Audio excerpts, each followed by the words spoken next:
a 3-minute read, and I'll take my time to read it to you guys. Moderators, please, am I allowed? Go ahead. We're listening, but just make it fast. All right, thank you. All right, the title of the article is do you want to know what a scam is? That is the question. Now, a scam is having the Bible translated into Swahili, Igbo, Yoruba, Zulu, Taswana, Ndebele, and every other African language, but having zero scientific book translated into a single African language. That is a conspiracy. That is a trap, and that is a scam.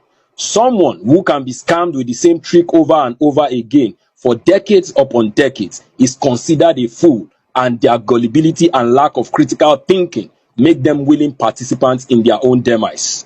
I have walked into different libraries and I have seen university science books translated into Chinese, Russian, Portuguese, French, German, Spanish, and so forth. I have seen Think and Grow Rich by Napoleon Hill translated into French. I have seen the Japanese version of A Man's Search for Meaning. I have seen a Spanish version of The Alchemist. I have seen the Korean version of The Art of War. All these books, I have seen them in various languages, but not in any African language.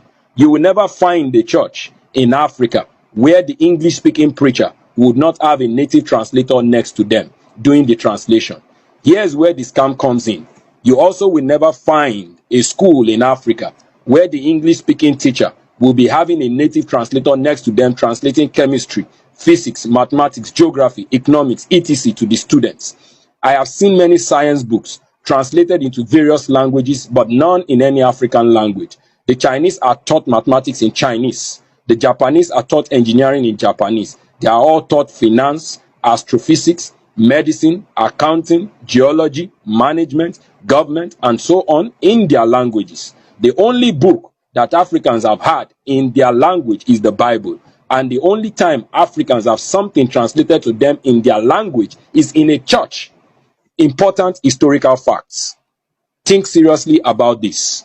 The black African, the wretched of the earth, is the only member of the human race who has been brainwashed to think that his ancestors bequeathed him with a curse that has prevented him from attaining aspired goals and life desires.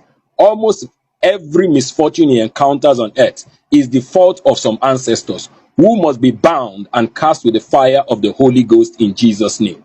The white people don't have terrible ancestors who have done terrible things. No, it's only the black ancestors. Over the years, the black ancestors have been so vilified by Christians, they pay tithes, stay up all night, fast and pray to destroy the African ancestor in the name of Jesus. The black ancestor is so wicked, he cursed his own kids.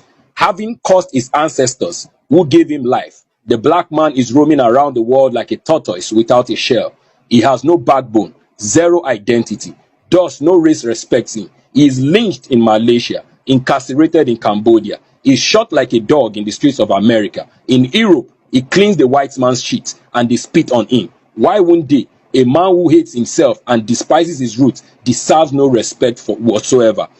John Hawkins was a foremost English slave trader, a thief, and by contemporary moral standards, he can as well be called a terrorist. John Hawkins made 3 trips to West Africa in the 1560s and stole Africans whom he sold to the Spanish in America.